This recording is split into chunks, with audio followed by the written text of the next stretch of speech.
Une vision ambitieuse et pragmatique. Ambitieuse parce que Patrice Talon veut augmenter le niveau de vie des Béninois, améliorer la justice sociale, offrir un cadre plus propice à l'activité économique et à l'investissement. Pragmatique car le chef de l'État souhaite instaurer une nouvelle gouvernance. C'est pourquoi, dès le début de son mandat en avril 2016, le président de la République a entrepris bien de réformes à travers 45 projets phares étalés sur le quinquennat.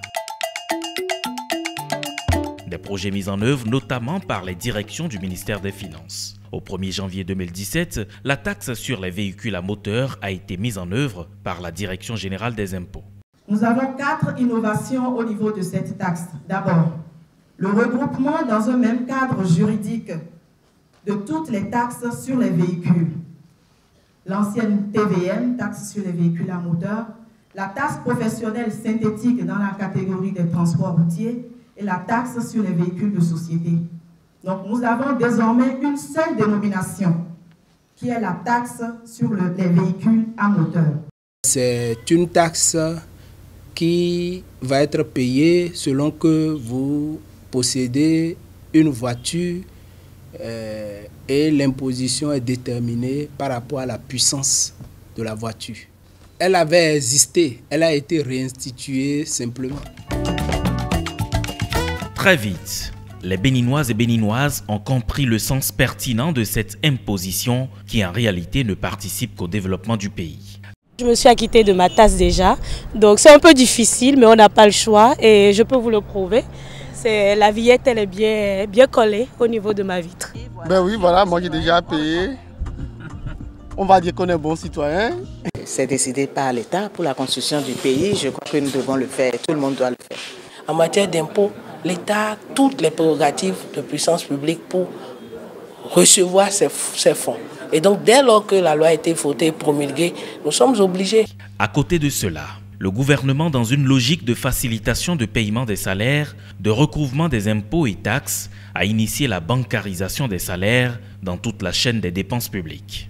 La bancarisation des paiements des impôts et taxes consiste, pour la Direction générale des impôts, de confier la collecte des impôts et taxes aux banques primaires. La réforme de la bancarisation des impôts et taxes a pour objectif principal de faciliter le paiement des impôts aux contribuables. Toujours dans le dessein d'assurer un mieux-être aux contribuables béninois, le ministère des Finances, à travers la Direction générale des impôts, se préoccupe de la vitalité et du bon fonctionnement des entreprises. Outre la facilité qu'offre aujourd'hui l'Agence de promotion des investissements et des exportations APIES pour la création des entreprises, la loi de finances accorde encore d'autres allègements fiscaux aux petites et moyennes entreprises. Depuis l'institution de la TPS en 2015, on a revu la segmentation des entreprises. De 0 à 20 millions, c'est le régime des micro-entreprises.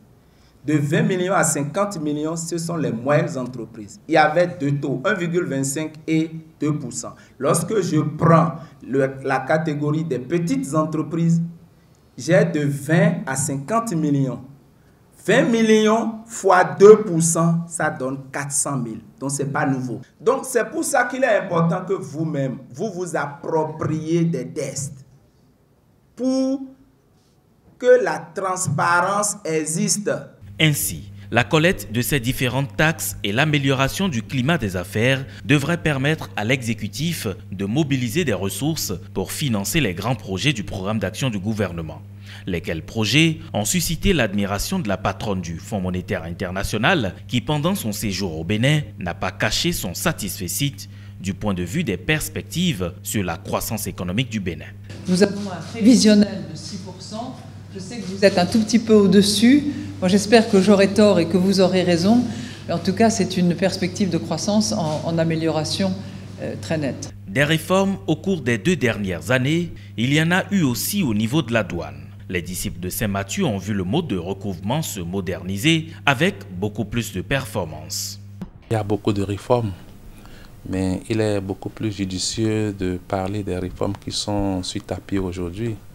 Concernant donc effectivement le programme des importations PVI ici au Bénin, il faut reconnaître qu'il y a un certain nombre de réformes.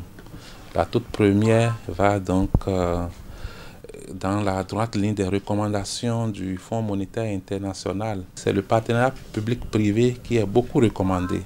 Et à ce titre, ça permettra peut-être de renforcer les capacités au niveau de la douane. Il y a aussi le tracking qui va reprendre. On n'aura plus d'inspection avant embarquement des marchandises. Les inspections se feront désormais à destination. Et mieux, les intentions d'importation se feront désormais en ligne. Si chacun, technicien que nous sommes, nous pouvons chacun mettre du sien pour accompagner la rupture, je crois que d'ici 1 an, 2 ans, nous allons constater qu'il y a eu beaucoup d'améliorations. Pourquoi pas le Bénin deviendra un Eldorado pour l'Afrique de l'Ouest. Le Bénin, un Eldorado pour l'Afrique de l'Ouest, c'est le vœu du président Patrice Talon. Depuis, nous ne cessons d'arpenter les chemins de notre renaissance. Le chef de l'État entend faire du Bénin un pays moderne, bien gouverné et ouvert aux investisseurs. Et pour y arriver, les réformes sont indispensables.